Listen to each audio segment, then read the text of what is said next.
வணக்கம். இன்றைய முக்கிய செய்திகள்.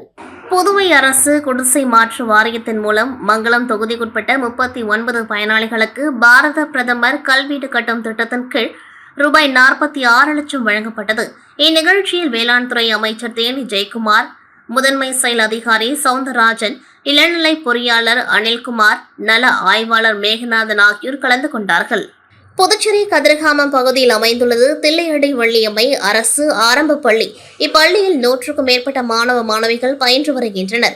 இந்நிலையில் புதுச்சேரி மாவட்ட ஆட்சியர் குலோத்துங்கன் இப்பள்ளியில் திடீர் ஆய்வு மேற்கொண்டார். அப்பொழுது மாணவர்களின் ஆங்கிலத்திறன் கேட்டறிந்த அவர் மாணவர்களிடம் சில கேள்விகளையும் கேட்டார்.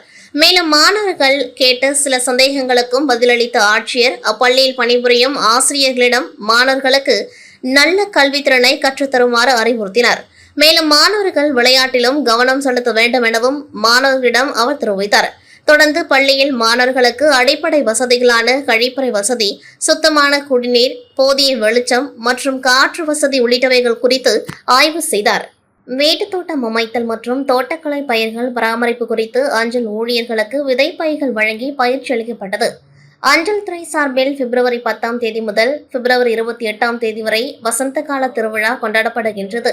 நாகைக்கோட்டை அஞ்சல் கண்காணிப்பாளர் ஹரிகிருஷ்ணன் வழிகாட்டுதலின்படி காரைக்கால் தலைமை தபால் நிலையத்தில் வசந்தம் 2025 விழா சிறப்பாக நடைபெற்றது. அதன் ஒரு பகுதியாக தோட்டக்கலைத்துறை பயிலரங்கு நடைபெற்றது. இந்த நிகழ்வுக்கு காரைக்கால் அஞ்சல் துறை அதிகாரி காளீஸ்வரி தலைமை வகித்து தோட்டக்கலைத்துறை அலுவலர்களிடம் தங்களது சந்தேகங்களுக்கு விளக்கம் கேட்டு வீட்டிலேயே எளிய தோட்டம் அமைக்க அஞ்சல் ஊழியர்களுக்கு அறிவுறுத்தினர். வேளாண் துறை அதிகாரி சரவணன், செயல் விளக்க உதவியாளர் ரமேஷ் ஆகியோர் பயிற்சி அளித்து வீட்டு தோட்ட முறைகள் குறித்து விளக்கினார்கள். மேலும் தபால் நிலைய ஊழியர்களுக்கு விதைப்பைகளை வழங்கி அதை எவ்வாறு பராமரிக்க வேண்டும் என விளக்கம் அளித்தனர். இந்நிகழ்ச்சியின் முடிவில் தபால்காரர் குமரவேல் நன்றி தெரிவித்தார். காரைக்காலில் வங்கி தொழிற்சங்கங்களின் ஒருங்கிணைப்பு குழு சார்பாக பல்வேறு கோரிக்கைகளை வலியுறுத்தி 100க்கும் மேற்பட்ட வங்கி ஊழியர்கள் மற்றும் அதிகாரிகள் கண்டன ஆர்ப்பாட்டத்தில் ஈடுபட்டனர். புதுச்சேரி மாநிலம் காரைக்கால் மாவட்டத்தில் வங்கி தொழிற்சங்கங்களின் ஒருங்கிணைப்பு குழு சார்பாக வாரம் 5 நாள் வேலையை வலியுறுத்தியும் வங்கிகளில் போதிய அளவு ஊழியர்களை நியமிப்பது, தற்காலிக ஊழியர்களை நியமனம் செய்ய வேண்டும் உள்ளிட்ட கோரிக்கைகளை வலியுறுத்தி எதிர்வரும் மார்ச் 24 மற்றும் 25 ஆகிய தேதிகளில் நாடு தழுவிய வங்கி வேலைநிறுத்த போராட்டம் இந்தியன் வங்கி முன்பு அனைத்து வங்கிகளின் சார்பாக 100க்கும் மேற்பட்ட வங்கி அதிகாரிகள் மற்றும் ஊழியர்களின் கண்டன ஆர்ப்பாட்டம் நடைபெற்றது. இந்த கண்டன ஆர்ப்பாட்டத்தில் வாரம் 5 நாள் வேலையை வலியுறுத்தியும் வங்கிகளில் போதிய அளவு ஊழியர்களை நியமிப்பது உள்ளிட்ட பல்வேறு கோரிக்கைகளை வலியுறுத்தி வங்கி அதிகாரிகள் மற்றும் ஊழியர்கள் கண்டன கோஷங்கள் எழுப்பி கண்டன ஆர்ப்பாட்டத்தில் ஈடுபட்டனர். புதுச்சேரி காவல்துறை சார்பில் மக்கள் குறைதீர்ப்பு கூட்டம் புதுச்சேரி, காரைக்கால் மற்றும் மாஹே, ஏனாம் என மாநிலம் முழுவதும் உள்ள காவல் நிலையங்களில் இன்று நடைபெற்றது. அதன்படி முத்தியால்பேட்டை காவல் நிலையத்தில் நடைபெற்ற குறைதீர்ப்பு கூட்டத்தில் டிஐஜி சத்யசுந்தரம், முதுநிலை காவல் கண்காணிப்பாளர் கலைவாணன் ஆகியோர் பொதுமக்களிடம் குறைகளை கேட்டறிந்தனர். அப்பொழுது பொதுமக்கள் தங்களது குறைகளை கண்ணீர் மல்க தெரிவித்தனர். மேலும் பல்வேறு பிரச்சனைகளுக்கு உடனடியாக தீர்வு காணப்பட்டது. அதனைத் தொடர்ந்து செய்தியாளரிடம் பேசிய டிஐஜி சத்யசுந்தரம், புதுச்சேரியில் தொடர்ந்து நடைபெற்று வரும் குறைதீர்ப்பு கூட்டம் வருகின்ற 24ஆம் தேதி முதல் மக்கள் மன்றம் என நடைபெற உள்ளது. இத்திட்டத்தினை துணைநிலை ஆளுநர் கைலாஸ்நாதன், முதலமைச்சர் ரங்கசாமி ஆகியோர் துவக்கி வைக்க உள்ளனர் எனவும், ஆபரேஷன் வேட்டை திட்டம் அமலுக்கு வந்துள்ளதால் ரவுடிகள் தொடர்ந்து தீவிரமாக கண்காணிக்கப்பட்டு வருகின்றனர். மேலும் ரோந்து பணிகளில் காவல்துறையினர் தீவிரமாக ஈடுபடுத்தப்பட்டு வருகின்றனர். 3 பேர் கொலை வழக்கில் வெளிநாடுகளில் இருந்து யாரேனும் பணம் கொடுத்து உதவி செய்திருந்தால் அவர்களும் கைது செய்யப்படுவார்கள் என அவர் தெரிவித்தார். அகில இந்திய அனைத்து வங்கி ஊழியர்கள் AIBEA அலுவலர்கள் தொழிற்சங்க கூட்டமைப்பு அதாவது UFBU சார்பில் கண்டன ஆர்ப்பாட்டம் நடைபெற்றது. புதுச்சேரி காந்தி வீதியில் உள்ள இந்தியன் வங்கி கிளை அலுவலகம் முன்பு நடந்த ஆர்ப்பாட்டத்திற்கு UFBU கன்வீனர் முரளிதரன் தலைமை தாங்கினார். இந்தியன் வங்கி ஊழியர் சங்க செயலாளர் ரீனா வரவேற்றார். நிர்வாகிகள் ரவீந்திரன், ஹரி, பேங்க் ஆஃப் பரோடா ஊழியர் சங்க நிர்வாகி ஆனந்தவேலன் முன்னிலை வகித்தனர். பேங்க் ஆஃப் இந்தியா அகில இந்திய சம்மேளன துணைத் தலைவர் சந்திரசேகரன், SBI வங்கி அதிகாரிகள் சங்க நிர்வாகி ராஜதுரை ஆகியோர் கண்டன உரையாற்றினர். யூனியன் வங்கி ஊழியர் சங்க நிர்வாகி பாலா, ஐஓப் செயலாளர் செந்தில்குமார், SBI வங்கி அதிகாரிகள் சங்க புதுவை பகுதி செயலாளர் ரமேஷ், பேங்க் ஆஃப் இந்தியா அதிகாரிகள் சங்க துணைத் தலைவர் அன்பரசு உட்பட பலர் பங்கேற்றனர்.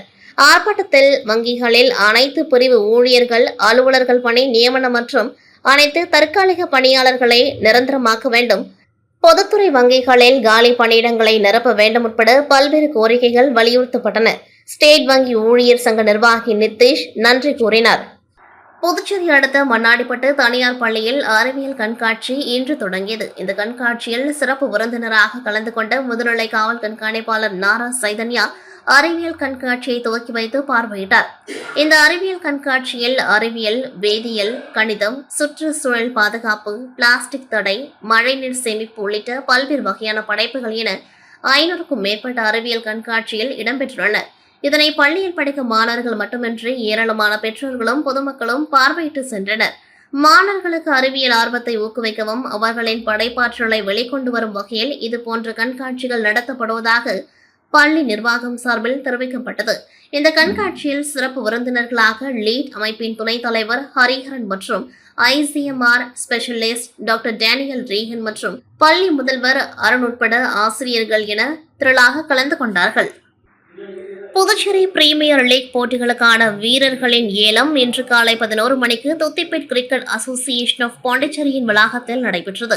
PPL அணிகள் வில்லியனூர் மோஹித் கிங்ஸ், ஊசுடு அக்காட் வாரியர்ஸ், மாஹி மகாலேஸ், Karaikal night riders, white town டிராப்தாட் ஜென்ஸ், ஏனாம் ராயல்ஸ் உரிமையாளர்கள் தாங்கள் தக்க வைத்துக் கொண்ட வீரர்கள் உட்பட மொத்தம் 16 வீரர்களை எடுத்தனர். இந்த ஏற்பாடுகளை CAP நிர்வாகிகள் சிறப்பாக செய்திருந்தனர். இதனைத் தொடர்ந்து வரும் 24 முதல் மார்ச் 6ஆம் தேதி வரை அணிகளை கொண்ட T20 போட்டிகள் நடைபெற உள்ளது. இந்த போட்டிகளில் 2025 PPL ஏலத்தில் எடுத்த 16 வீரர்களில் 7 வீரர்கள் மற்றும் ஏலத்தில் எடுக்காத 10 வீரர்கள் ஒரு அணியிலும் பிரித்து ஆடுவார்கள். Sharks, lions, bulls, tigers, panthers மற்றும் டஸ்கஸ் ஏன் 6 அணிகள் ஆட உள்ளன. PPL 2025க்கான 2ஆம் சுற்று ஏலம் மார்ச் மாதம் 9ஆம் தேதி நடைபெறும். இதில் அணியின் உரிமையாளர்கள் இந்த T20 போட்டிகளில் அடிப்படையில் மீதி 4 வீரர்களை தேர்வு செய்வார்கள். புதுச்சேரி பிரீமியர் லீக் செயற்குழு வீரர்களுக்கும் அணிகளுக்கும் வாழ்த்து தெரிவிக்கின்றது. மேலும் தட்டாஞ்சாவடி பகுதியில் அரசு அச்சகம், குடிமைப் பொருள் வழங்கல் துறை, கலால் துறை, வேளாண் துறை, கூட்டுறவு அரிசி ஆலை, பாசிக், பாப்ஸ்கோ, ஒழுங்குமுறை விற்பனை கூடம், கட்டிட நல வாரியம், பான்டெக்ஸ், மின்துறை அலுவலகம், தொழிற்பேட்டையில் இயங்கக்கூடிய பல்வேறு விதமான தொழிற்சாலைகள் இருந்து வருகின்றது. இந்த அலுவலகத்திற்கு வந்து செல்லக்கூடிய பிரதான தொழிற்பேட்டை வழியை கடந்த 10 நாட்களுக்கு முன்பு காவல்துறை பேரிகார்டுகள் மூலம் மூடினர். இதன் காரணமாக பணிக்கு செல்லக்கூடியவர்கள் மற்றும் வாகன ஓட்டிகள் சுமார் 2 கிலோமீட்டர் தூரம் வரை சுற்றி வரும் நிலை ஏற்பட்டுள்ளதால் மிகவும் சிரமத்திற்கு ஆளாகியுள்ளனர். இந்நிலையில் எஸ்டேட் பகுதியில் மூடப்பட்டுள்ள சாலையை உடனடியாக திறந்து பொதுமக்கள் பயன்பாட்டிற்கு கொண்டுவர கோரி இந்திய கம்யூனிஸ்ட் கட்சி சார்பில் கொக்குபாக் சந்திப்பில் சாலை மறியலில் ஈடுபட்டனர். தகவல் அறிந்து சம்பவ இடத்திற்கு விரைந்து வந்த போலீசார் சமாதான பேச்சுவார்த்தை நடத்தி எஸ்டேட் பகுதியில் சாலையில் போடப்பட்டிருந்த பேரிகார்டுகளை அகற்றி மீண்டும் போக்குவரத்து தொடங்கியதை அடுத்து மறியலில் இருந்து கலைந்து சென்றனர். தமிழ்நாடு விழுப்புரம் மாவட்டம் விக்கிரவாண்டி கயத்தார் பகுதியை சேர்ந்தவர் ஜானகிராமன். இவர் புதுச்சேரி பகுதியை சேர்ந்த 16 வயது சிறுமியை 2019 திருமணம் செய்துள்ளார். அவருக்கு உடந்தையாக உறவினர்களான தனலட்சுமி, லட்சுமி, கிருஷ்ணமூர்த்தி மற்றும் சிறுமியின் தந்தை ஆகியோர் இருந்துள்ளனர். இந்நிலையில் திருமணத்திற்கு பிறகு சிறுமியை ஜானகிராமன் அடித்து துன்புறுத்தியதாக புகார் எழுந்தது. அதையடுத்து சிறுமி தரப்பில் திருக்குனூர் காவல் நிலையத்தில் புகார் அளித்தனர். போலீசார் விசாரணையில் சிறுமிக்கு சட்டவிரோதமாக திருமணம் நடைபெற்றிருப்பது தெரியவந்ததை அடுத்து போக்சோ பிரிவின் கீழ் ஜானகிராமன் உட்பட 5 பேர் மீது வழக்கு பதிந்து கைது செய்தனர். அவர்கள் மீதான வழக்கு விசாரணை புதுச்சேரி போக்சோ சிறப்பு நீதிமன்றத்தில் நடைபெற்று வந்தது. விசாரணை முடிந்த நிலையில் குற்றம் சாட்டப்பட்ட ஜானகிராமனுக்கு 20 ஆண்டுகள் சிறை தண்டனையும் ரூபாய் 20,000 அபராதம் விதித்து நீதிபதி சுமத்தி உத்தரவிட்டார். மேலும் 4 பேருக்கு தலா 2 ஆண்டுகள் சிறையும் தலா ரூபாய் 10,000 அபராதமும் விதிக்கப்பட்டது. இத்துடன் செய்திகள் நிறைவடைகின்றது. நன்றி, வணக்கம்.